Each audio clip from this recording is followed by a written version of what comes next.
رب اشرح لي صدري ويسر لي أمري واحلل عقدة من لساني يفقهوا قولي رب زدني علما سبحانك لا علم لنا إلا ما علمتنا إنك أنت العليم الحكيم اللهم إنا نعوذ بك من الشك والشرك والرياء وبدعة آمین یا رب العالمین کم و بیش کورمت ڈاکٹر صاحب نے یور تشریف آوری برونہ اس کرو یہ بابرکت مجلس آغاز اور ڈاکٹر صاحب پنہ بچی ذکرہ she will recite few verses from the Holy Quran. Zikra, the doctor of Dr. Zakir Naik.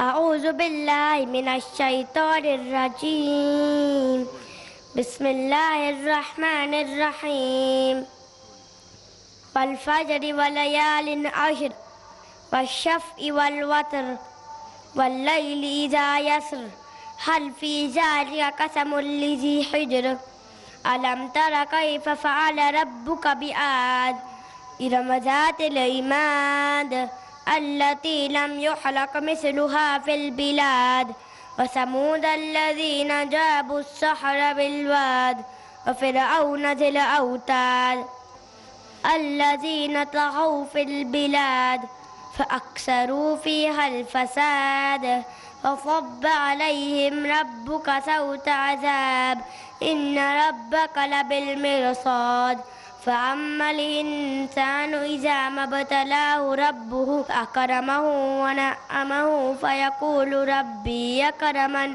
وأما إذا ما ابتلاه فقدر عليه رزقه فيقول ربي أهانن كلا بل لا تكرمون اليتيم ولا تحاضون على طعام المسكين وتأكلون التراث أكلا لما وتحبون المال حبا جما كلا إذا دكت الأرض دكا دكا وجاء ربك والملك صفا صفا وجيء يومئذ بجهنم يومئذ يتذكر الإنسان وأنى له الذكرى يقول يا ليتني قدمت لحياتي فيومئذ لا يعذب عذابه أحد ولا يوثق وثاقه أحد يا أيتها النفس المطمئنة ارجعي إلى ربك راضية مرضية فادخلي في عبادي وادخلي جنتي. یہ بیاکھ نچ بچی ڈاکٹر صٲبٕنۍ تہٕ یہِ وَنہِ انگریزی پٲٹھۍ پَرِ حمدِ باری تعالیٰ. Muhammad alayhi salam sat quietly in the evening. His companions asked, "O beautiful man, why do you sit here grieving? My ummah, those who follow me, the future of their faith must be worthy till I cry. My brothers and sisters in Islam, will they be strong and carry on after I die?" The Prophet stood silently and prayed. His brow becoming wet as he cried for all his fears. "Oh Allah, don't let this nation fail," as he pleaded through the night, the earth around him filled with tears. "My ummah, those who follow me, the future of their faith makes me worry till I cry. My brothers and sisters in Islam, will they be strong and carry on after I die?" A stillness fell over the land. Companions gathered near to where the Prophet laid. As Aisha, his wife, held tight to his hair, the Prophet spoke again before he passed away. "My ummah, those who follow me, the future of their faith makes me worry till I cry. My brothers and sisters in Islam, will they be strong and carry on after I die? Believers, brothers and sisters in Islam, will we be strong and carry on until we die?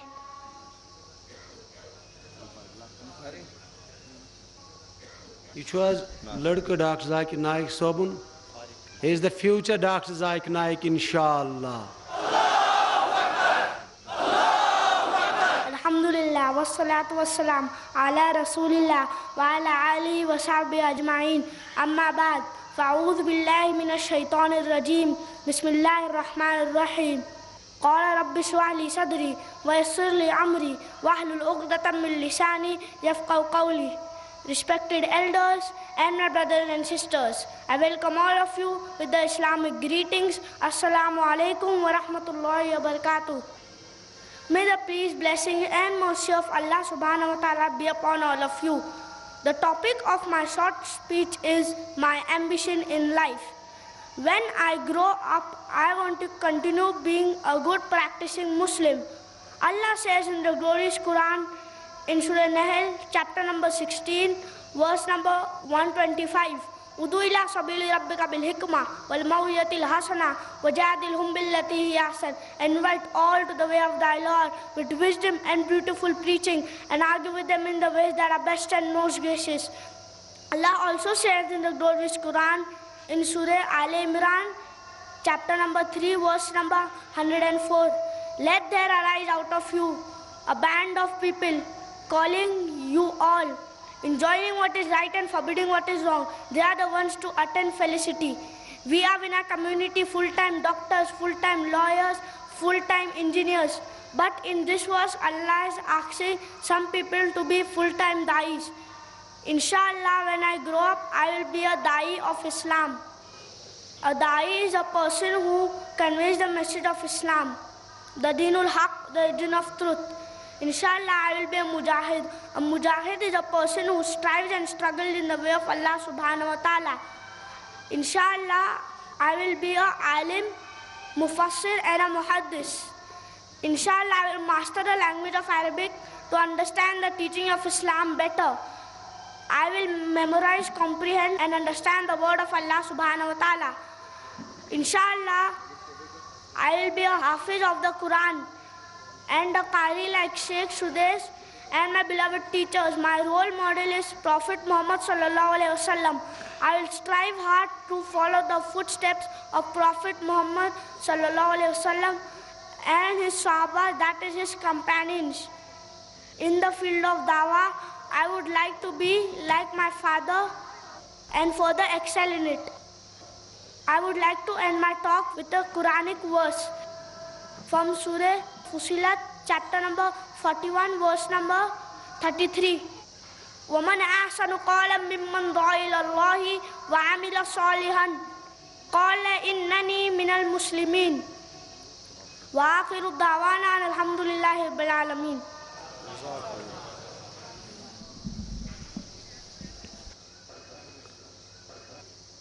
ہزاروں سال نرگس اپنی بے نوری پر روتی ہے، بڑی مشکل سے ہوتا ہے چمن میں دید ور پیدا. محترم مکرم عزیز مہمان،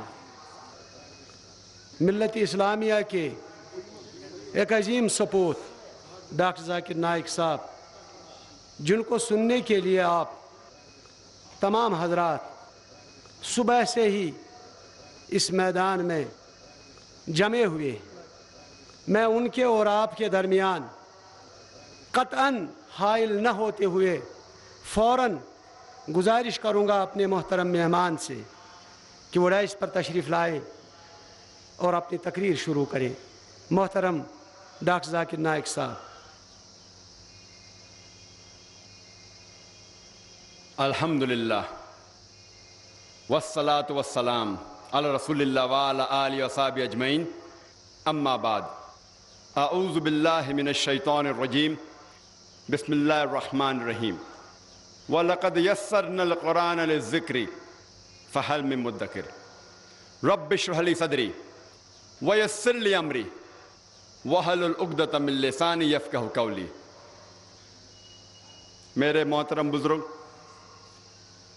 میرے عزیز بھائیوں، السلام علیکم ورحمۃ اللہ وبرکاتہ۔ جیسے کہ آپ سب لوگ جانتے ہوں گے، میں اکثر تقریر صرف انگریزی میں کرتا ہوں، کیونکہ مولانا شوکت احمد شاہ صاحب نے مجھ سے اصرار کیا کہ یہاں بھی تقریر اردو میں ہونی چاہیے، تو میں لبیک کہا۔ اور یہ پہلی بار ہے تاریخ کے اندر میری پوری زندگی میں کہ میں نے اتنے تقریر کہیں پہ کہ میں آدھے ڈزن سے زیادہ تقریر کشمیر میں اردو میں کر چکا ہوں۔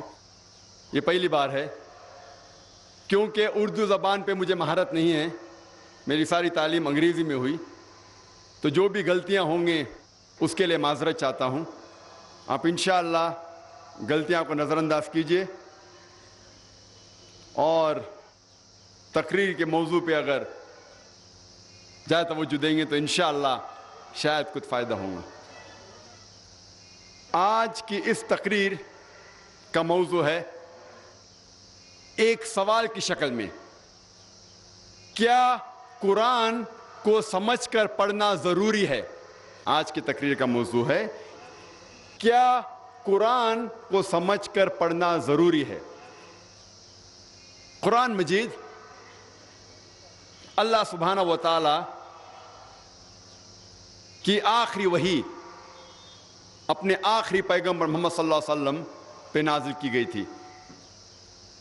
قرآن مجید ساری دنیا میں سب سے بہترین کتاب ہے، وہ ساری انسانیت کے لیے ہدایت ہے۔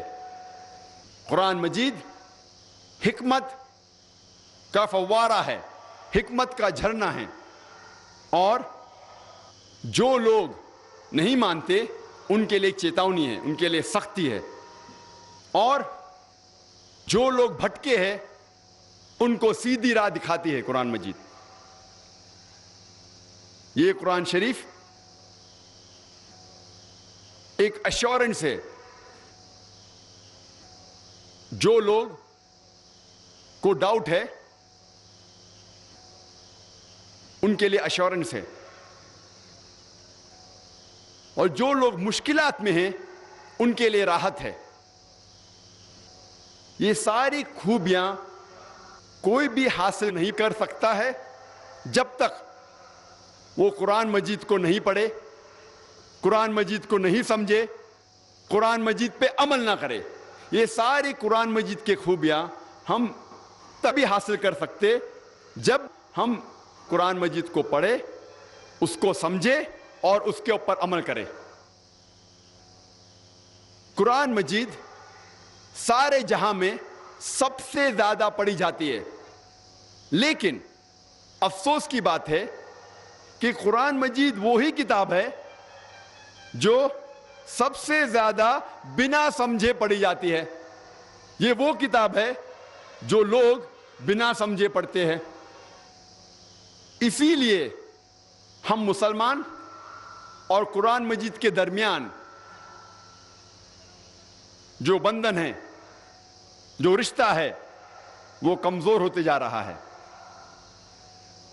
کتنی افسوس کی بات ہے کہ ایک شخص قرآن کے قریب آتا ہے، قرآن پڑھتا ہے، لیکن اس کے زندگی میں کوئی بھی تبدیلی نہیں آتی، اس کے جینے کے سٹائل میں، اس کے رہن سہن میں کوئی فرق نہیں آتا، اس کا دل ذرا بھی نہیں پگھلتا۔ افسوس کی بات ہے کہ کوئی قرآن مجید کے قریب آتا ہے اور اس میں کوئی تبدیلی نہیں آتی۔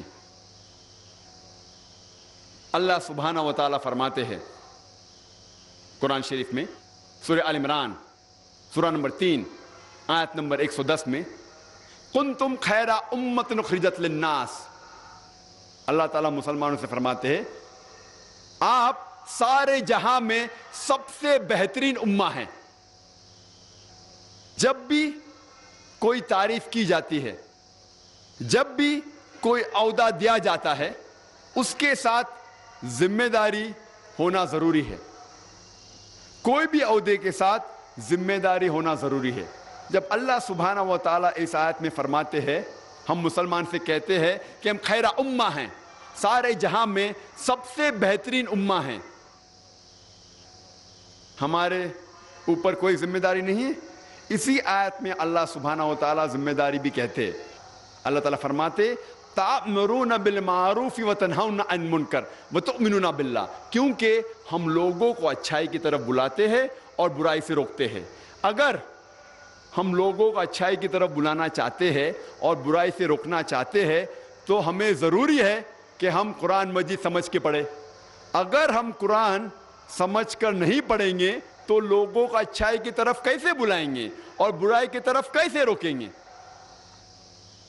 اور اگر ہم قرآن مجید سمجھ کر نہیں پڑھے اور لوگوں کو اچھائی کی طرف نہیں بلائے اور برائی سے نہیں روکے تو ہم خیرہ امہ کہلانے کے لائق نہیں ہیں, ہم مسلمان کہلانے کے لائق نہیں ہیں. یہ لفظ قرآن عربی لفظ قرأ یا اقرا سے آتا ہے, جس کے معنی ہے کہ پڑھو.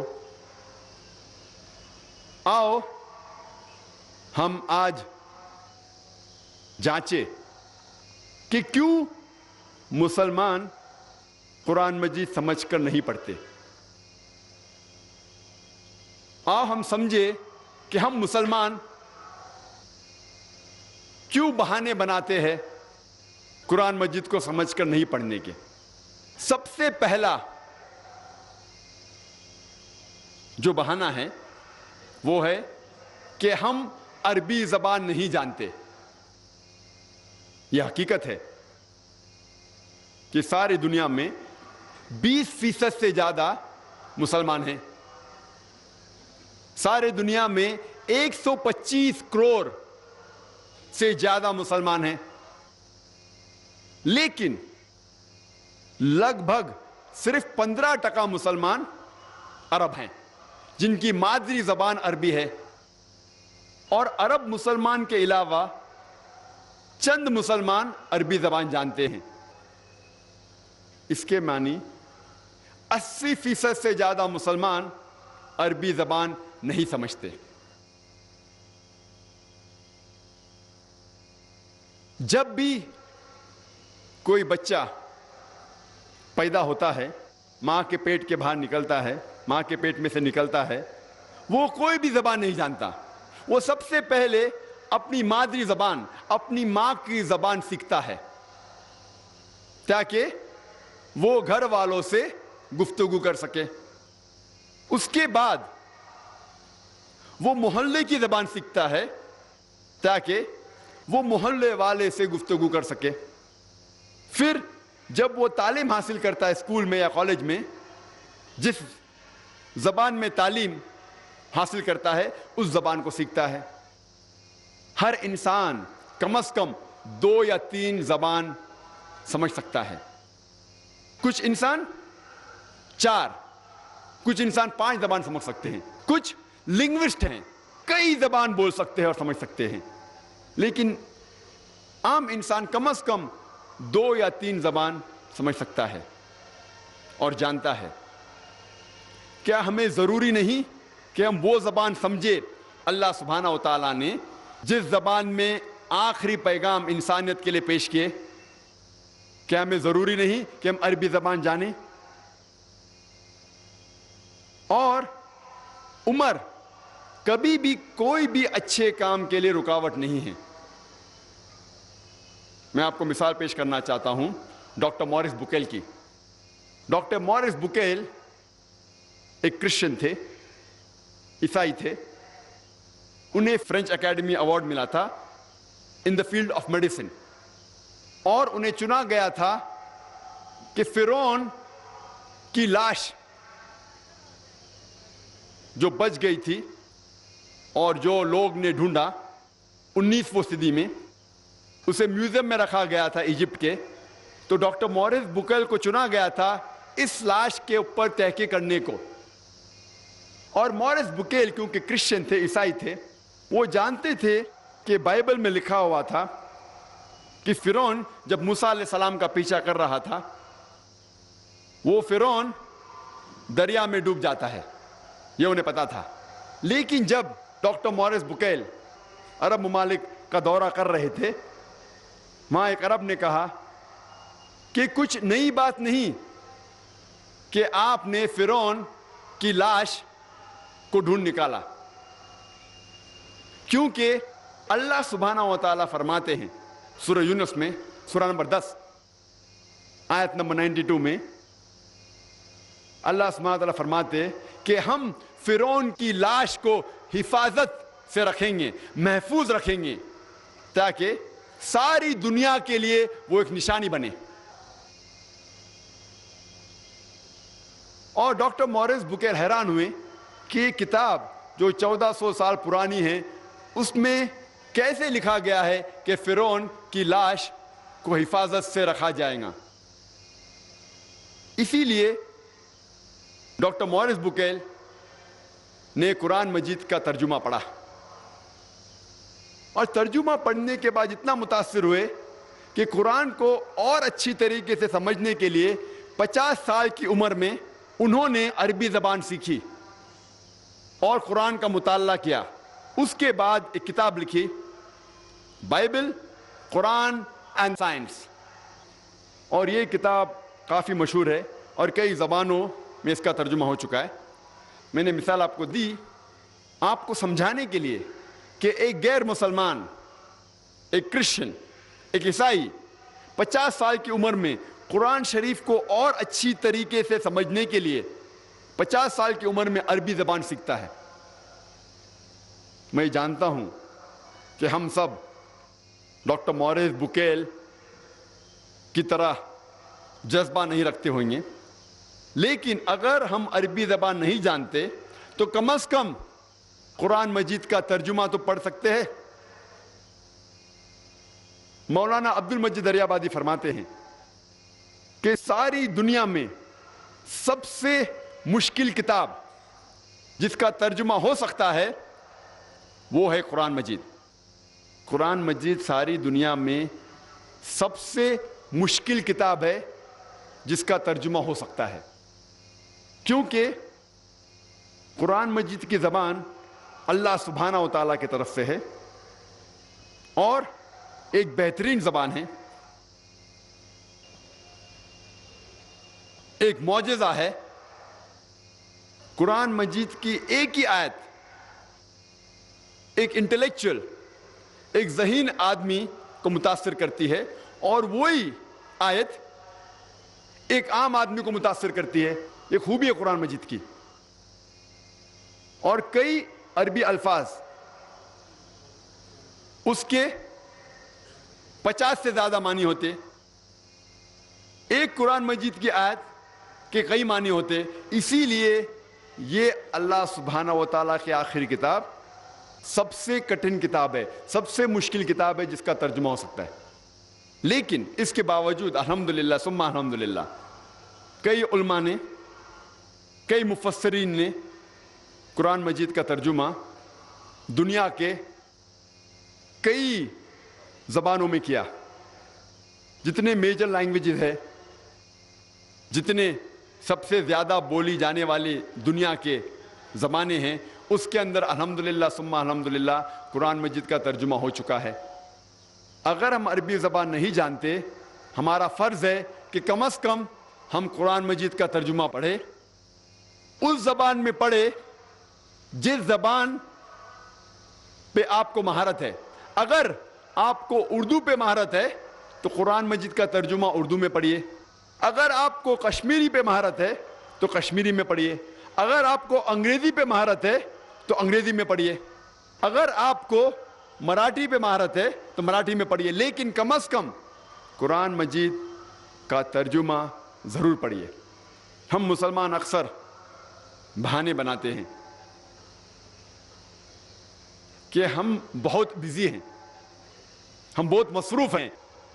ہم مصروف ہیں ہمارے تجارت میں، ہم مصروف ہیں پڑھائی میں، اسکول میں، کالج میں، یونیورسٹی میں، ہم مصروف ہیں کیونکہ ہم کام پہ جاتے ہیں۔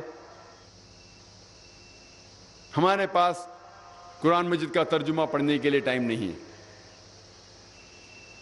ہم سب بھی جانتے ہیں کہ جو بھی وقت ہم اسکول میں لگاتے ہیں یا کالج میں یا یونیورسٹی میں، ہم سینکڑوں کتابیں پڑھتے ہیں اور کئی کتابیں حفظ کر لیتے ہیں. ایگزامینیشن میں بیٹھنے کے پہلے کئی کتابیں ہم حفظ کر لیتے ہیں. کیا ہمارے پاس قرآن مجید پڑھنے کا ٹائم نہیں ہے؟ اگر آپ قرآن مجید پڑھیں گے اس کا ترجمہ چند دنوں میں آپ پڑھ سکتے ہیں. لیکن محمد صلی اللہ علیہ وسلم فرماتے ہیں حدیث ترمذی کی کہ جو کوئی 3 دن سے کم وقت میں قرآن مجید پڑھتا ہے وہ قرآن مجید کو سمجھ کے نہیں پڑھتا. تو اگر آپ سکون سے پڑھیں گے تو انشاءاللہ کم از کم 7 دن میں قرآن مجید کا ترجمہ پڑھ سکتے ہیں.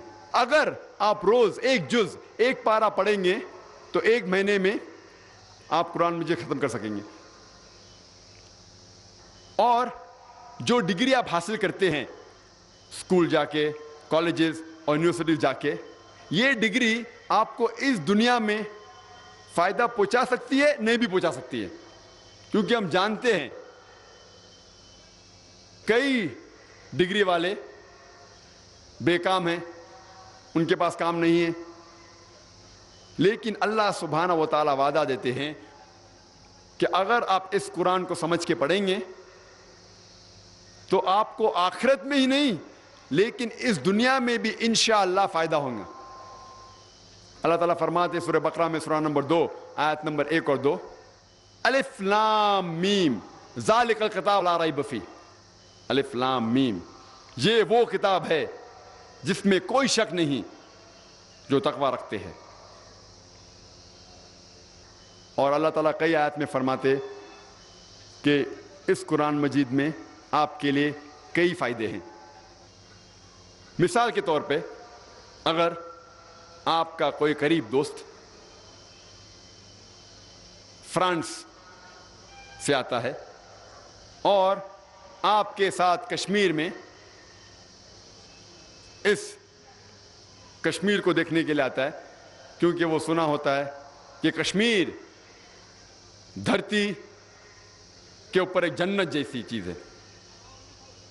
جو جنت اللہ تعالیٰ قرآن میں ذکر کرتے ہیں وہ تو کئی اچھی ہے، لیکن اگر اس دنیا میں آپ جنت دیکھنا چاہتے ہیں تو کشمیر کی سیر کرو، کشمیر کو دیکھو. تو آپ کا ایک قریب دوست فرانس سے آتا ہے اور کشمیر کی سیر کرتے ہوئے اننت ناگ اسلام آباد بھی آتا ہے اور آپ کے ساتھ 1 ہفتے ساتھ میں گزارتا ہے، آپ کے گھر میں رہتا ہے، آپ کا بہت قریب دوست ہے.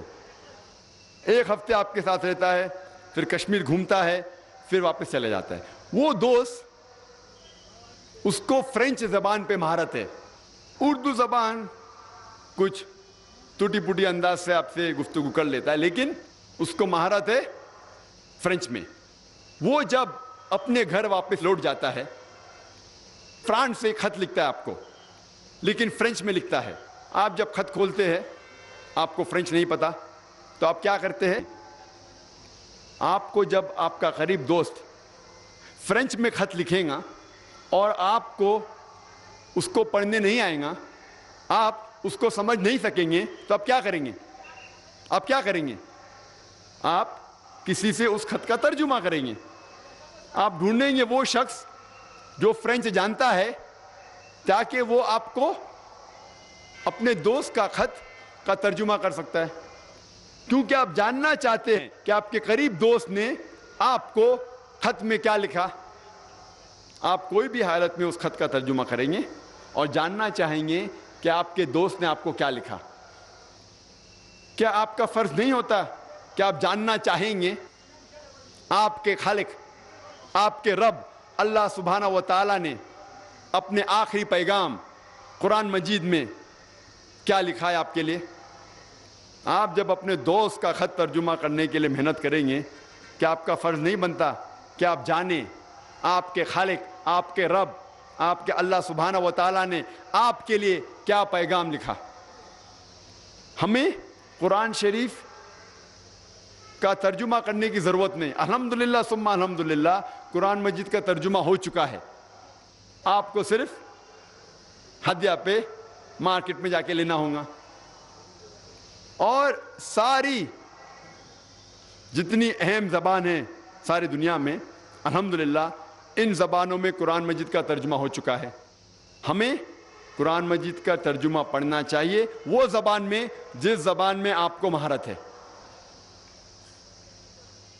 اور اکثر مسلمان سمجھتے ہیں کہ یہ قرآن صرف مسلمانوں کے لیے ہے اور یہ قرآن مجید غیر مسلمانوں کو نہیں دینا چاہیے. یہ ہماری غلط فہمی ہے, ہمارا وہم ہے, کیونکہ اللہ سبحانہ و تعالیٰ فرماتے ہیں قرآن شریف میں سورہ ابراہیم میں سورہ نمبر 14 آیت نمبر 1 الف لام را, یہ کتاب نازل کی گئی تھی محمد صلی اللہ علیہ وسلم پہ تاکہ وہ ساری انسانیت کو اندھیرے سے روشنی میں لے آئے. قرآن مجید میں یہ نہیں لکھا ہوا ہے کہ قرآن مجید صرف مسلمان یا صرف عربوں کے لیے ہے. یہاں اللہ تعالیٰ فرماتے ہیں یہ قرآن شریف محمد صلی اللہ علیہ وسلم پہ نازل کی گئی تھی تاکہ وہ انسانیت کو اندھیرے سے روشنی میں لے کے آئے. اللہ تعالیٰ فرماتے ہیں سورہ ابراہیم میں سورہ نمبر 14 آیت نمبر 52 میں آیت نمبر 52 میں کہ یہ قرآن مجید ساری انسانیت کے لیے پیغام ہے اور ان کے لیے جو سمجھتے ہیں, اور ان سے کہہ دو کہ اللہ سبحانہ و تعالیٰ ایک ہے اور سمجھنے والے اللہ کے کلام کو سمجھیں گے. اللہ تعالیٰ فرماتے ہیں سورہ بقرہ میں سورہ نمبر 2 آیت نمبر 185 اللہ تعالیٰ فرماتے رمضان وہ مہینہ ہے جس میں قرآن شریف نازل ہو چکا تھا اور یہ ساری انسانیت کے لیے ہدایت کی کتاب ہے تاکہ لوگ سمجھ سکے غلط کیا ہے اور صحیح کیا ہے. قرآن میں لکھا ہوا ہے کہ قرآن صرف مسلمانوں یا عربوں کے لیے ہدایت نہیں, سارے انسانیت کے لیے ہدایت ہے. اللہ تعالیٰ فرماتے ہیں سورہ الزمر میں چیپٹر نمبر 39 سورہ نمبر 39 آیت نمبر 41 میں کہ ہم نے قرآن نازل کی محمد صلی اللہ علیہ وسلم پہ یہ کتاب تاکہ وہ ہدایت دے انسانوں کو. قرآن میں یہ نہیں لکھا ہے کہ صرف مسلمان یا عربوں کو ہدایت دے, سارے انسانیت کو ہدایت دے. اور ہمارے آخری پیغمبر محمد صلی اللہ علیہ وسلم صرف عربوں یا صرف مسلمانوں کے لیے نہیں بھیجے گئے تھے. اللہ تعالیٰ فرماتے ہیں سورہ انبیاء میں سورہ نمبر 21 آیت نمبر 107 میں وَمَا أَرْسَلْنَاكَ إِلَّا رَحْمَةً لِلْعَالَمِينَ, ہم نے تمہیں نہیں بھیجا لیکن صرف ایک رحمت ساری انسانیت کے لیے, سارے جہاں کے لیے. اللہ تعالیٰ فرماتے ہیں وَمَا أَرْسَلْنَاكَ إِلَّا كَافَّةً لِلنَّاسِ بَشِيرًا وَنَذِيرًا, کہ ہم نے تم کو بھیجا ایک پیغمبر سارے انسانیت کے لیے تاکہ آپ لوگوں کو اچھائی کی طرف بلائے اور برائی سے روکے. لیکن اکثر لوگ اب بھی نہیں جانتے. ہمیں قرآن مجید کے ان آیتوں سے سمجھ میں آتا ہے کہ قرآن مجید اور محمد صلی اللہ علیہ وسلم ساری انسانیت کے لیے بھیجے گئے تھے, مسلمانوں کے لیے بھی اور غیر مسلمانوں کے لیے بھی. لیکن ہم مسلمان لوگ قرآن مجید کو سمجھ کے تو پڑھتے نہیں, لیکن اتنی حفاظت کرتے اس کی کہ دوسروں کو بھی پڑھنے نہیں دیتے.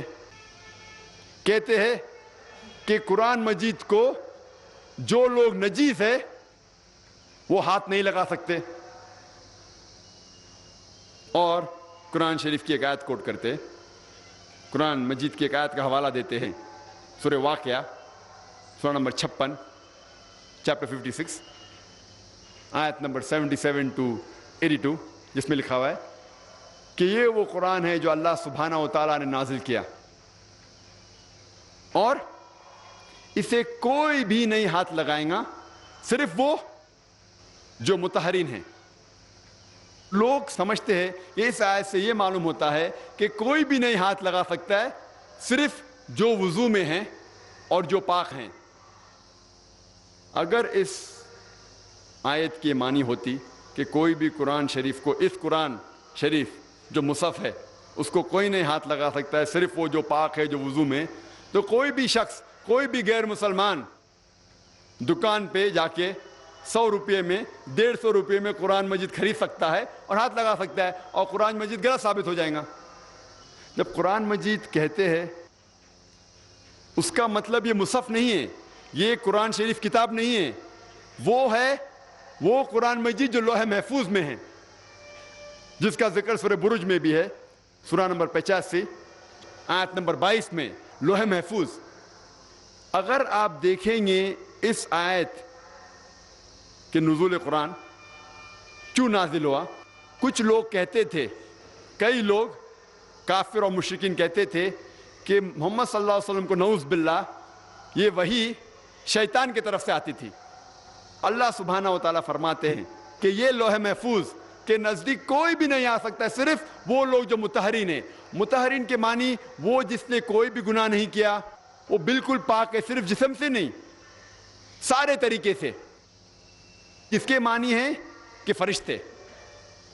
اور اگر آپ پڑھیں گے طبری کے تفسیر کے اندر، وہ کہتے ہیں کہ یہ قرآن مجید کا جو ذکر ہو رہا ہے اس قرآن کا جو 7ویں آسمان پہ ہے لوح محفوظ میں، اور انہیں کوئی نہیں ہاتھ لگا سکے گا، صرف فرشتے. تو شیطان تو قریب آ ہی نہیں سکتا. اس کے معنی یہ نہیں کہ کوئی بھی انسان جو پاک نہیں ہے وہ ہاتھ نہیں لگا سکتا. ہاں، پاک ہونا اور وضو میں ہونا اچھی بات ہے، لیکن اس آیت سے یہ نہیں ثابت ہوتا ہے کہ فرض ہے. اور کچھ لوگ کہتے ہیں ہم قرآن مجید کا صرف ترجمہ دیں گے، عربی متن قرآن شریف عربی میں ساتھ ساتھ نہیں دیں گے. اگر کوئی صرف ترجمہ بھی دینا چاہتا ہے مجھے کوئی اعتراض نہیں، لیکن میں خصوصاً جب میں دیتا ہوں کوئی غیر مسلمان کو قرآن، ترجمے کے ساتھ عربی متن عربی قرآن بھی دیتا ہوں، کیونکہ ترجمے میں کوئی بھی غلطی اگر ہو، اور ترجمے تو انسان کرتے ہیں، غلطی تو کہاں نہ کہاں کریں گے ہی. اگر کوئی ترجمے میں غلطی ہوں گی تو وہ اللہ سبحانہ و تعالیٰ کی طرف سے نہیں ہے، وہ انسان کی طرف سے ہے. اسی لیے میں خود ترجمے کے ساتھ عربی بھی دینا پسند کرتا ہوں، کیونکہ مثال کے طور پہ اکثر آپ اگر پڑھیں گے سورہ لقمان کی آخری آیت، سورہ لقمان سورہ نمبر 31 آیت نمبر 34 میں ذکر کرتا ہے اللہ تعالیٰ کہ اللہ کے علاوہ کوئی بھی نہیں جانتا کہ ماں کے پیٹ کے اندر جو بچہ ہے وہ کیسا ہوگا. اگر آپ اردو ترجمہ پڑھیں گے، اکثر اردو ترجمے میں لکھا ہوا ہے کہ کوئی بھی نہیں جانتا کہ ماں کے پیٹ کے اندر جو بچے کا جنس ہے وہ لڑکا ہے کہ لڑکی ہے، کوئی نہیں جانتا، صرف اللہ تعالیٰ جانتے ہیں. اور اگر کوئی غیر مسلمان پڑھیں گا کہ قرآن شریف میں اللہ تعالیٰ فرماتے ہیں کہ اللہ کے علاوہ کوئی بھی نہیں جانتا ماں کے پیٹ کے اندر لڑکا ہے کہ لڑکی ہے، اور اگر وہ ذرا بھی سائنس کے بارے میں جانتا ہے، وہ کہیں گا یہ غلط ہے، کیونکہ آج سائنس ایڈوانس ہو چکی ہے. الٹراسونوگرافی، ایمنیوسینٹس کے ذریعے آسانی سے ہمیں پتہ چل سکتا ہے کہ ماں کے پیٹ کے اندر لڑکا ہے لڑکی ہے. اگر آپ عربی پڑھیں گے اس کے اندر لفظ جنس ہے ہی نہیں، اس میں صرف یہ لکھا ہوا ہے کہ کوئی بھی نہیں جانتا، صرف کوئی بھی نہیں جانتا ماں کے پیٹ کے اندر بچہ کیسا ہوگا، صرف اللہ تعالیٰ کے علاوہ. کیسا ہوگا کے معنی وہ ماں کے پیٹ کے باہر نکلنے کے بعد اچھا ہوگا یا برا ہوگا، معاشرے کے لیے فائدے مند ہوگا یا نقصان دار، وہ آخرت میں جنت جائے گا یا جہنم جائے گا، کوئی بھی نہیں جانتا. اور سارے ڈاکٹر سارے مشین بھی اکٹھا کریں گے تو کوئی بھی یہ نہیں کہہ سکے گا کہ وہ لڑکا وہ بچہ جنت میں جائیں گا یا جہنم میں جائیں گا. تو اس میں غلطی ہے ترجمے کرنے والے کی. تو اسی لیے میں خصوصاً چاہتا ہوں کہ جب بھی ترجمہ دے غیر مسلمان کو تو عربی کے ساتھ دے، تو ہم کہہ سکتے ہیں کہ عربی کے اندر یہ غلطی نہیں ہے، یہ ترجمہ کرنے والے کی غلطی ہے. اور جو لوگ کہتے ہیں کہ اگر آپ عربی قرآن غیر مسلمان کو دیں گے اور آپ کو سزا ملیں گی، تو میں کہتا ہوں کوئی حرج نہیں. اگر اللہ تعالیٰ مجھے ذمہ دار ٹھہرائیں گے عربی قرآن کوئی غیر مسلمان کو دینے کے لیے، تو میں میرے آخری رسول محمد صلی اللہ علیہ وسلم کے ساتھ ہوں گا. کیونکہ محمد صلی اللہ علیہ وسلم کی سیرت سے میں یہ معلوم ہوتا ہے کہ محمد صلی اللہ علیہ وسلم نے غیر مسلمان بادشاہوں کو خط لکھوائے، صحابہ سے کہا کہ خط لکھو، اور اس خط میں قرآن کے آیت بھی لکھوائے کئی بادشاہوں کو لکھا، یمن کے بادشاہ، مصر کے بادشاہ، ایمپر ہرکولس، کئی بادشاہوں کو لکھا کہ آپ اسلام قبول کرو. اور اس خط کے اندر صحاباؤں کے ذریعے قرآن کی آیت بھی لکھی، اور کئی بادشاہوں نے الحمدللہ اسلام قبول کیا. کئی بادشاہوں نے خط کو پھاڑ دیا اور پیر کے نیچے مسلا. ایسا ایک خط موجود ہے کوپٹا کی میوزیم میں، جس کے اندر اللہ کے رسول سورہ عمران سورہ نمبر 3 آیت نمبر 64 لکھواتے ہیں، جس میں ذکر ہے کل یا اہل الکتاب، کہو اہل کتاب سے، تعالوا الی کلمۃ سواء بین بینکم، آؤ اس بات کی طرف جو آپ اور ہم میں یکساں ہے. سب سے پہلی بات ہے اللہ نعبد الا اللہ، کہ اللہ سبحانہ و تعالیٰ ایک ہے. ولا نشرک بہ شیئا، اللہ کے ساتھ کسی کو شریک نہ کرے. ولا نشرک بہ شیئا ولا یتخذ بعضنا بعضا اربابا من دون اللہ، ہم آپ اور ہم میں سے اللہ کے علاوہ کسی کو رب نہ بنائیں. فَإِن تَوَلَّوْا فَقُولُوا اشْهَدُوا بِأَنَّا مُسْلِمُونَ، اگر وہ پھر بھی نہیں مانے تو آپ شہادت دو کہ ہم مسلم ہیں. یہ قرآن مجید کی آیت سورہ عمران سورہ نمبر 3 آیت نمبر 64 میں ہمیں ایک طریقہ دکھاتا ہے کس طریقے سے غیر مسلمانوں سے گفتگو کرنا چاہیے، بات چیت کرنا چاہیے، کس طریقے سے دعوت دینا چاہیے. اگر اللہ سبحانہ و تعالیٰ مجھے ذمہ دار ٹھہرائیں گے تو میں محمد صلی اللہ علیہ وسلم کے ساتھ ہوں گا. اور میں آپ سے ایک سوال پوچھنا چاہتا ہوں. آج دنیا میں لگ بھگ 1.5 کروڑ عرب ہیں جو کرسچن ہیں، کاپٹک کرسچن ہیں. 1.5 کروڑ، 150 لاکھ لگ بھگ عرب ہے جو کرسچن ہیں، عیسائی ہیں، جنم سے عیسائی ہیں، سینکڑوں سالوں سے عیسائی ہے. میں آپ سے یہ پوچھنا چاہتا ہوں، یہ عرب عیسائی کو آپ کون سا ترجمہ دیں گے؟ قرآن مجید کا کون سا ترجمہ دیں گے؟ عربی زبان تو ان کی مادری زبان ہے، آپ قرآن مجید کا پھر سے عربی میں ترجمہ کریں گے؟ آپ اصل نسخہ دیں گے قرآن مجید کا، اصل نسخہ دیں گے عربی میں. اسی لیے میں کہتا ہوں کہ ہمارا فرض ہے کہ ہم قرآن مجید پڑھیں، سمجھے، عمل کرے اور باقی لوگوں کو قرآن کا پیغام پھیلائے. اکثر کئی مسلمان کہتے ہیں یہ قرآن مجید صرف عالم لوگ، صرف عالم علماء قرآن شریف کو سمجھ کے پڑھنا چاہیے. یہ قرآن مجید ایسی کٹھن کتاب ہے، ایسی مشکل کتاب ہے کہ صرف عالم لوگ سمجھ سکتے ہیں، عام آدمی اسے نہیں سمجھ سکتا.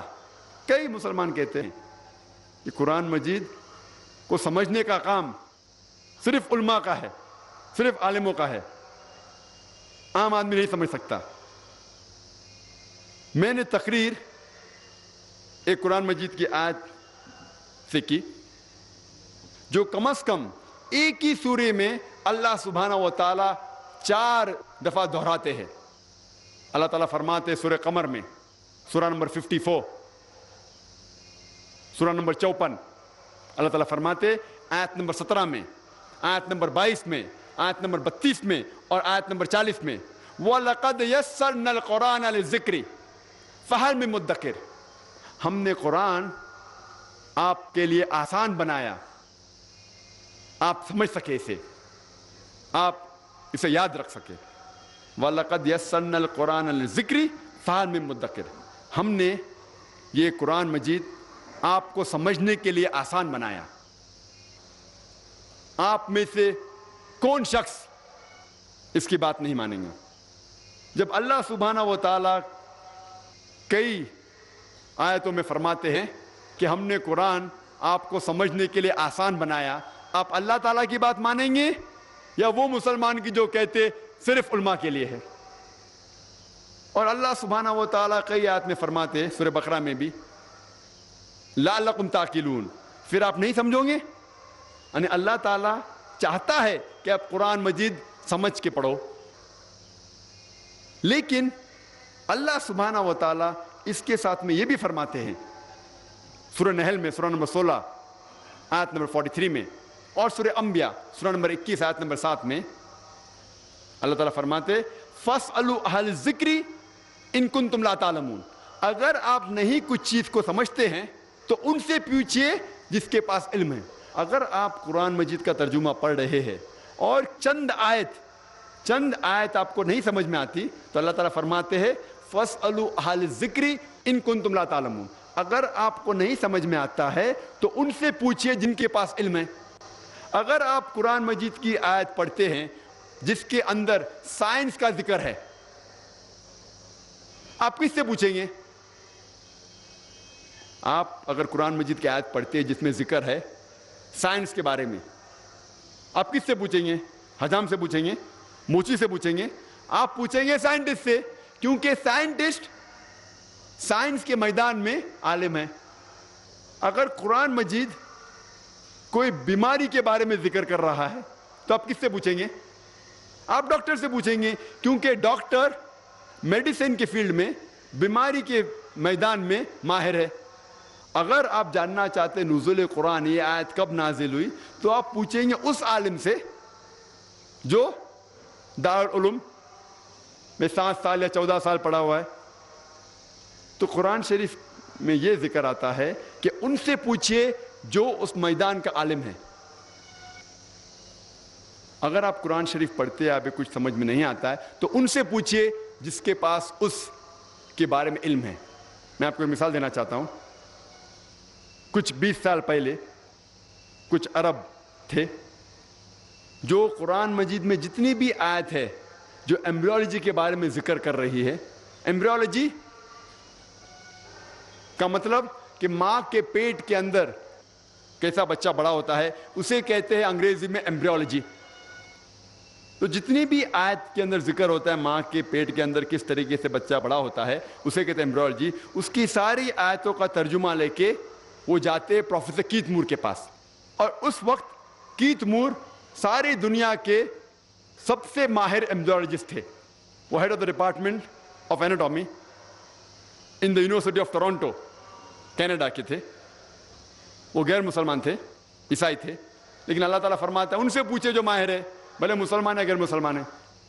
تو یہ عرب انہیں قرآن مجید کا ترجمہ پیش کرتے ہیں جس میں ذکر آتا ہے کس طریقے سے ماں کے پیٹ کے اندر بچہ بڑا ہوتا ہے، اور جب وہ ترجمہ پڑھتے ہیں کئی آیتوں کا، پروفیسر کیت مور کہتے ہیں کہ اکثر جتنی بھی آیت قرآن مجید میں ہیں وہ ابھی ماڈرن ایمبریولوجی سے بالکل ملتی جلتی ہے، لیکن چند آیتیں ہیں جس کے بارے میں نہیں کہہ سکتا ہوں کہ صحیح ہے، میں یہ بھی نہیں کہہ سکتا ہوں کہ غلط ہے کیونکہ میں خود نہیں جانتا۔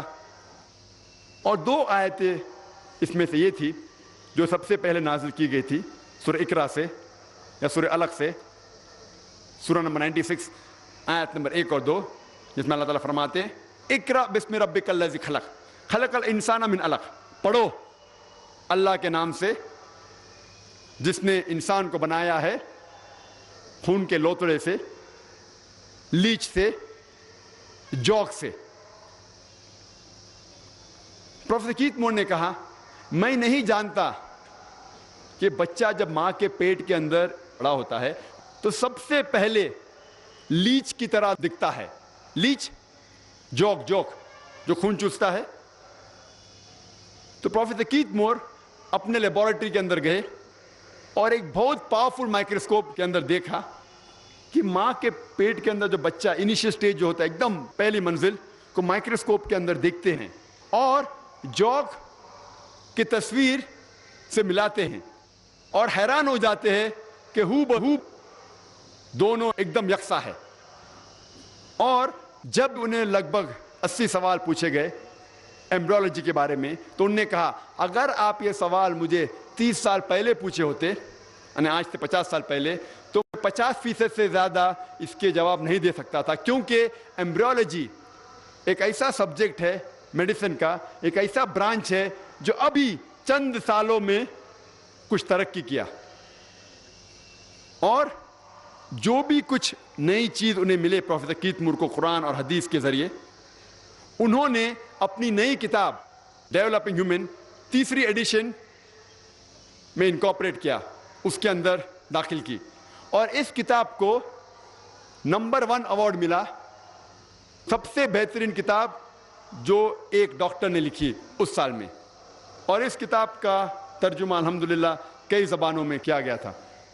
اور پروفیسر کیت مور نے کہا مجھے کوئی اعتراض نہیں یہ ماننے کے لیے کہ قرآن مجید خدا کی کتاب ہے، اور مجھے کوئی اعتراض نہیں یہ ماننے کو کہ محمد صلی اللہ علیہ وسلم اس خدا کے آخری پیغمبر ہے۔ اس مثال سے ہمیں یہ معلوم ہوتا ہے کہ جب بھی آپ کو نہیں پتا ان سے پوچھئے جو اس فیلڈ، اس میدان کا ماہر ہے۔ جب بھی آپ کوئی مشینری خریدتے ہیں تو اس کے ساتھ آتا ہے انسٹرکشن مینیول، کس طریقے سے مشین کو استعمال کرنا چاہیے۔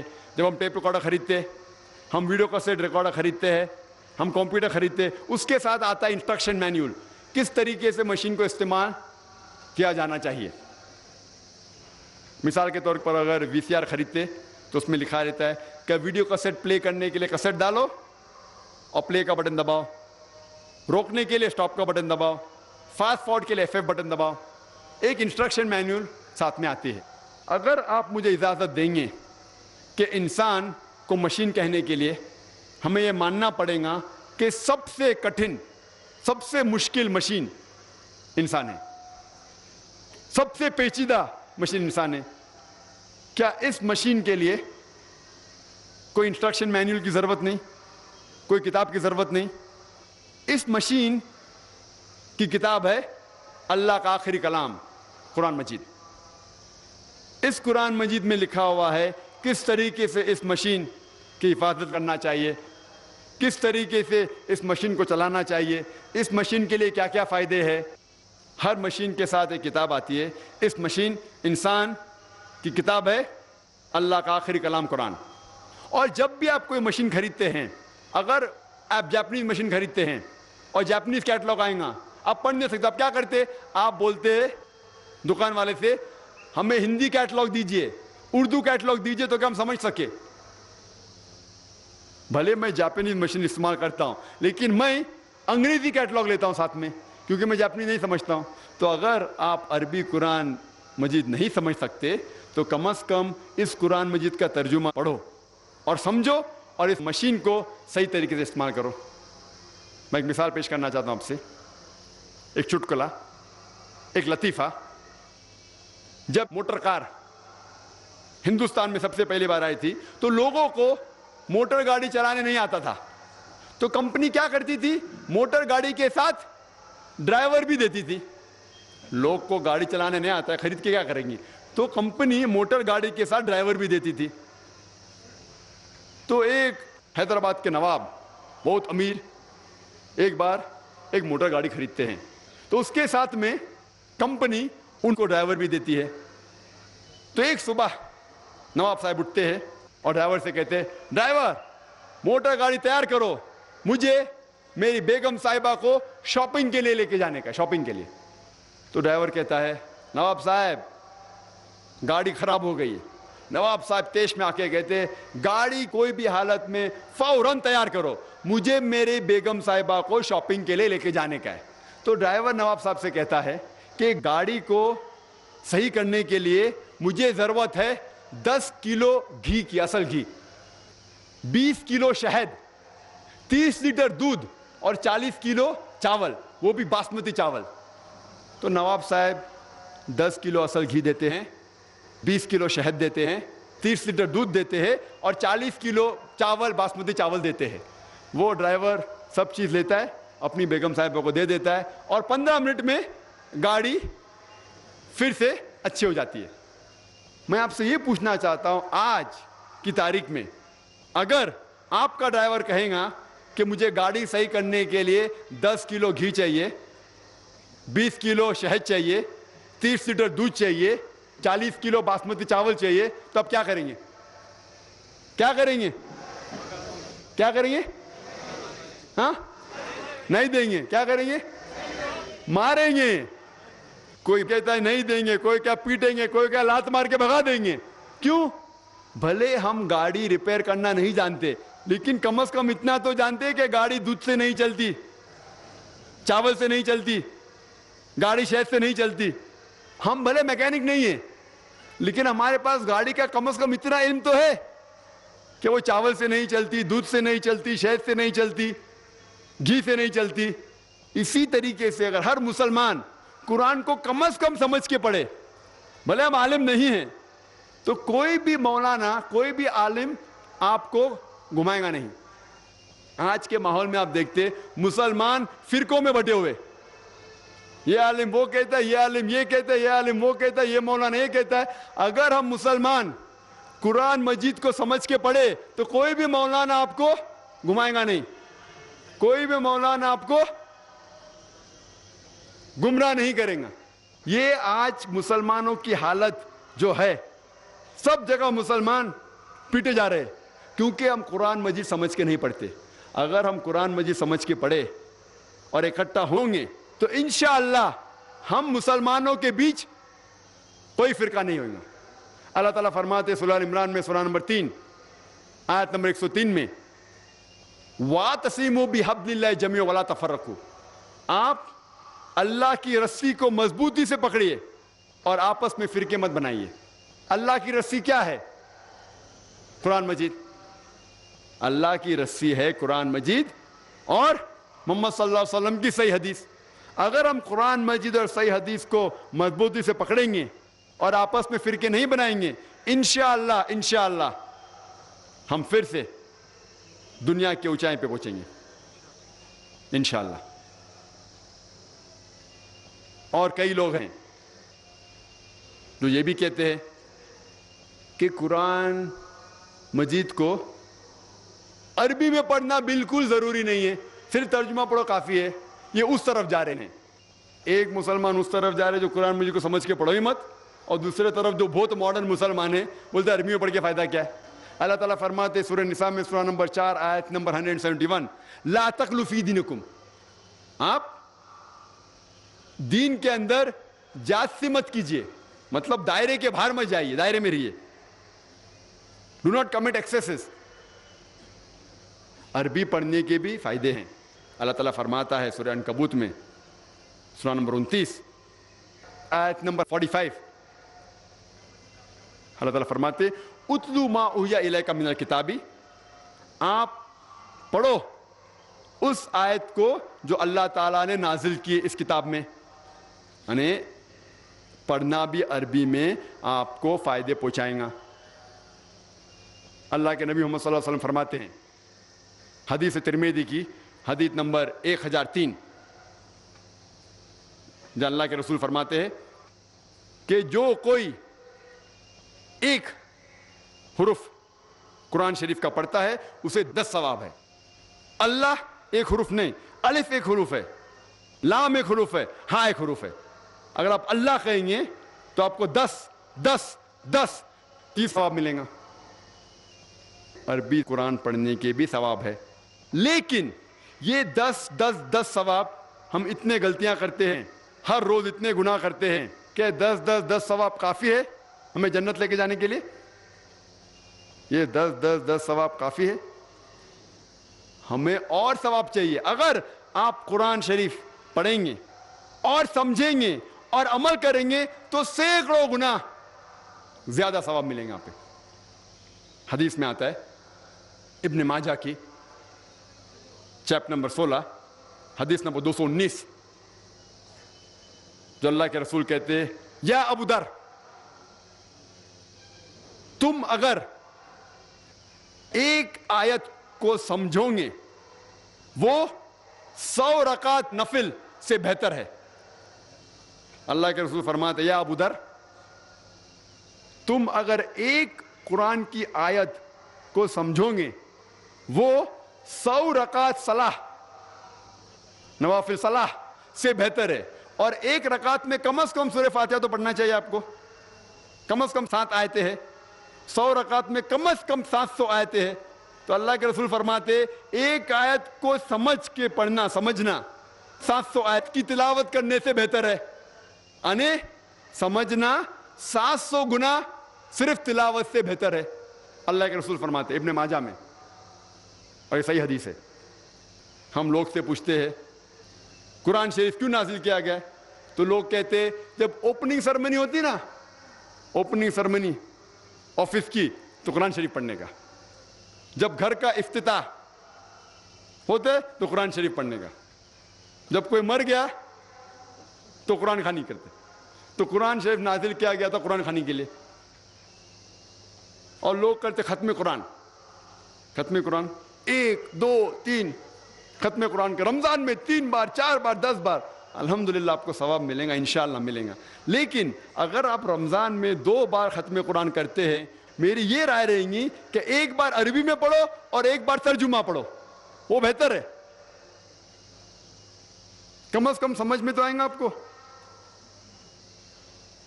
اور اگر آپ چاہتے ہیں کہ اوپننگ سرمنی میں قرآن خوانی ہو یا افتتاح ہو گھر کا تو قرآن خوانی ہو, کوئی مر جاتا قرآن خوانی. میں کوئی قرآن کی آیت میں صحیح حدیث میں نہیں جانتا ہوں کہ محمد صلی اللہ علیہ وسلم یا صحابہ کوئی مر جاتا تو قرآن پڑھتے تھے یا کوئی افتتاح کے لیے قرآن پڑھتے تھے. اگر آپ کو قرآن پڑھنے کا ہی ہے تو میں یہ کہتا ہوں کہ آپ قرآن اگر پڑھتے ہیں 100 مائل کی سپیڈ کے اوپر, 30 لوگ کو بلاتے اور 1 گھنٹے میں ختم کرتے, تو میں کہتا ہوں کہ 2 گھنٹے کے لیے بلاؤ, عربی بھی پڑھو ترجمہ بھی پڑھو. نہیں تو 30 کے بدلے 60 لوگ کو بلاؤ. ایک آدمی اگر 1 پارہ پڑھتا ہے تو ایک آدمی کو بولا آدھا پارہ پڑھو عربی میں اور آدھا پارہ ترجمہ پڑھو. کم از کم وہ قرآن تو پڑھنا حدیث میں لکھا نہیں, لیکن کم از کم اگر آپ ترجمہ پڑھیں گے تو آپ کو علم تو حاصل ہوگا اور انشاءاللہ کچھ چیز کے اوپر عمل تو کریں گے. تو قرآن کو سمجھ کے پڑھنا بہت ضروری ہے, بہت ضروری ہے. اور ایک مثال میں پیش کرتا ہوں کہ اگر آپ فرانس جاتے ہیں ایک ڈگری حاصل کرنے کے لیے, BSc کی ڈگری, آپ فرینچ نہیں جانتے, آپ کلاس اٹینڈ کرتے ہیں, کلاس اٹینڈ کرتے ٹیچر استاد آپ کو پی دیتا ہے, پریزنٹ بولتے ہیں حاضر ہے, حاضر ہے تو پی لکھتا ہے, present, P for present, English میں پریزنٹ. آپ پورا سال پریزنٹ رہتے, پی ملتا ہے آپ کو, آپ خوش ہے. جب ایگزامینیشن آتا ہے تو کوشچن پیپر, سوال کا جو پیپر ہوتا ہے وہ آپ کو فرینچ میں ملتا ہے, آپ کو فرینچ نہیں آتی, آپ کچھ سمجھ نہیں سکتے, لیکن ایگزامینیشن میں بھی آپ کو پریزنٹ ملتا ہے, پی. کیا آپ جواب دے سکیں گے پیپر کا؟ آپ کچھ سوال ہی نہیں سمجھے تو جواب کیا دیں گے؟ تو یہ پی جو ہے وہ پریزنٹ کے لیے, پاس کے لیے نہیں, آپ ایگزامینیشن میں فیل ہو جائیں گے. تو آپ صرف قرآن شریف عربی سے پڑھیں گے, آپ کو پی ملے گا, لیکن وہ پی پاس کے لیے نہیں ہے, پریزنٹ کے لیے, موجود, حاضر. ہمیں غلط فہمی ہے کہ ہم پڑھیں گے تو ہم جنت میں جائیں گے. صرف پڑھنا کافی نہیں ہے, پڑھ کے سمجھو اور قرآن مجید پہ عمل کرو تو انشاءاللہ آپ جنت میں جائیں گے. ہم کیا کرتے, الحمدللہ قرآن مجید کو عزت دیتے, اور اکثر ہم لوگ کیا کرتے, اتنی عزت دیتے کہ اس کا مقصد ہی فوت ہو جاتا ہے. ہم قرآن مجید کو ایک دم اوپر کے شیلف پہ, الماری کے سب سے اونچی جگہ پہ رکھتے ہیں, اتنا اونچا رکھتے ہیں کہ اگر پڑھنے کی چاہت ہو تو چڑھنا نکالنا 10 بار سوچیں گے. اور اس کے اوپر دھول آتی ہے, دھول لگی ہوتی ہے. جو کتاب ہم روز استعمال کرنا چاہتے وہ کتاب ایسے ہائٹ پہ رکھنا چاہیے, ایسے جگہ پہ رکھنا چاہیے جو آسانی سے نکالی جا سکتی. قرآن شریف, قرآن مجید ہمارے لیے ایک ہدایت کی کتاب ہے, روز کی زندگی کے لیے ہدایت ہے. تو ایسے جگہ رکھو کہ فوراً اس کو حاصل کر سکے, پڑھ سکے. کچھ لوگ قرآن مجید کو کپڑے میں, مخمل کے کپڑے میں اتنا ٹائٹ باندھ کے رکھتے ہیں کہ جب پڑھنے کا شوق ہوا تو بولیں گے ارے کھولنے کے لیے 5 منٹ, باندھنے کے لیے 10 منٹ, میرے پاس تو صرف 10 منٹ ہے, جان دو نہیں پڑھوں گا. عزت دینا چاہیے, الحمدللہ اچھی بات ہے, لیکن صرف اوپر کی عزت اور دل میں عزت میں کوئی فائدہ نہیں. ہم قرآن مجید کو ہاتھ لگانے کے پہلے 1000 چیز سوچتے, جیسا کہ وہ RDX بام میں پھٹ جائیں گا. کہ ہم قرآن مجید کو, میں جوتا پہنا ہوں ہاتھ لگا سکتا ہوں کیا نہیں, میری وضو نہیں ہاتھ لگا سکتا ہوں کیا نہیں, میں کھڑا ہوں تو پڑھ سکتا ہوں کیا نہیں, میں گاڑی میں سفر کر رہا ہوں قرآن شریف پڑھ سکتا ہوں کیا نہیں, میں آفس میں پڑھ سکتا ہوں کیا نہیں. قرآن میں کہاں نہیں لکھا کہ کھڑے ہو کے مت پڑھو, جوتے پہن کے مت پڑھو, آفس میں مت پڑھو, سفر کرے تو مت پڑھو. یہ ہمارے غلط فہمیاں ہیں. قرآن شریف ایسی کتاب ہے جو روز آپ پڑھنا چاہیے. عزت دیجئے الحمدللہ اچھی بات ہے, میں نہیں کہتا مت دیجئے, اتنی مت دیجئے کہ اس کا مقصد فوت ہو جائے. میں پڑھنا چاہتا ہوں لیکن میں جوتے پہنا ہونا تو نہیں پڑھوں گا. میں پڑھنا چاہتا ہوں لیکن میں سفر کر رہا ہوں ابھی گاڑی میں تو کیسا پڑھوں. میں پڑھنا چاہتا ہوں لیکن میری وضو نہیں ہے. وضو اچھی بات ہے, وضو ہونا افضل ہے لیکن فرض نہیں ہے. کچھ لوگ کہتے ہیں لیکن کوئی دلیل نہیں ہے. ابن حجر جس نے تفسیر لکھی صحیح بخاری کی, وہ کہتے ہیں کہ قرآن مجید کو ہاتھ لگانے کے لیے کوئی شرائط نہیں, لیکن آپ وضو میں تو افضل ہے, لیکن افضل یہ ہے کہ کم از کم پڑھ کے عمل تو کرو. آپ بولیں گے وضو میں سے پڑھوں گا ہی نہیں. تو ہمیں بہت سے غلط فہمیاں ہیں جو ہمیں دور کرنا چاہیے. اور آپ جائیں گے عرب ممالک میں نماز کے لیے, اگر 10 منٹ باقی ہے تو عرب الحمدللہ قرآن شریف کو لیں گے اور پڑھیں گے. وہ عربی زبان جانتے ہونے ترجمہ کی ضرورت نہیں. یہاں بھی چند مسجد میں اگر وقت باقی ہے صلاح کا تو لوگ قرآن شریف پڑھتے, لیکن صرف پہلی صف میں پڑھتے. اگر کوئی دوسری صف میں پڑھتا ہوگا تو کوئی اس کا کان پکڑے گا. آپ قرآن شریف دوسری صف میں کیسا پڑھ رہے؟ وہ پہلی صف والے کی پیٹ ہے قرآن شریف کے وہاں, آپ بے حرمتی کر رہے قرآن کی. آپ جائیے حرم میں جہاں طلباء اسٹوڈنٹ لوگ جو قرآن پڑھتے ہیں, آدھے اسٹوڈنٹ کی پیٹ ایک دوسرے کے قرآن کے وہاں رہتی ہے, وہاں لوگ پڑھتے. اور اگر آپ کوئی مسجد میں قرآن پڑھ رہے ہیں اور آپ کی پیٹ کعبے کی طرف ہے تو آپ کی خیر نہیں.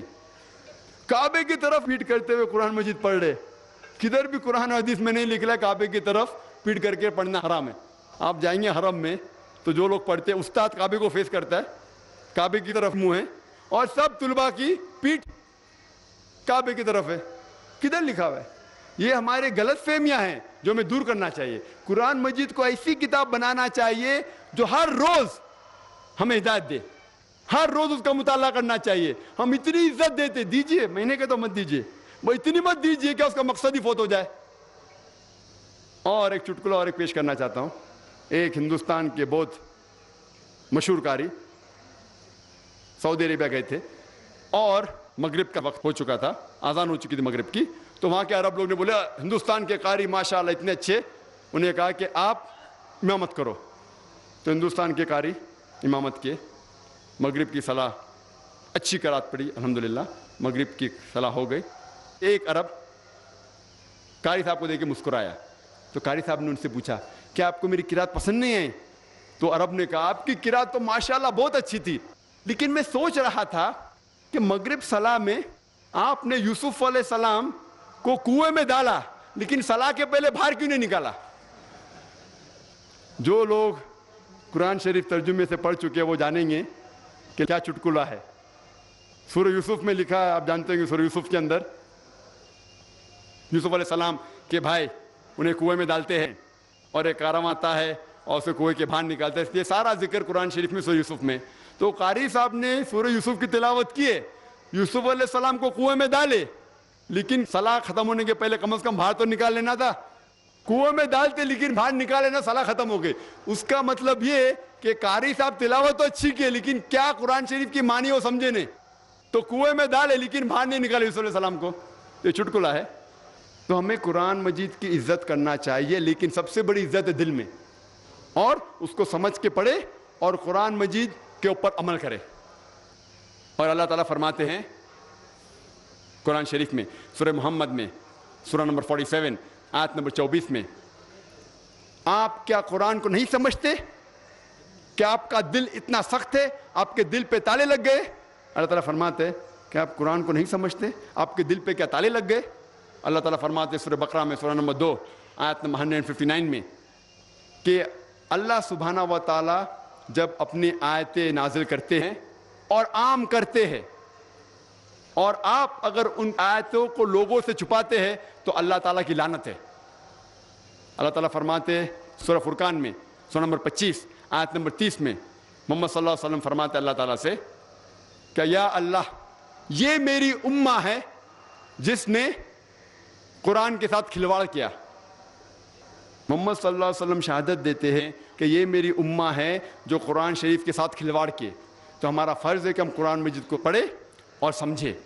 اور قرآن مجید پڑھنے کے 2 طریقے ہوتے ہیں, ایک تذکر قرآن, ایک تدبر قرآن. تذکر قرآن مینس قرآن شریف کو پڑھنا اوپری طریقے سے, اور تدبر قرآن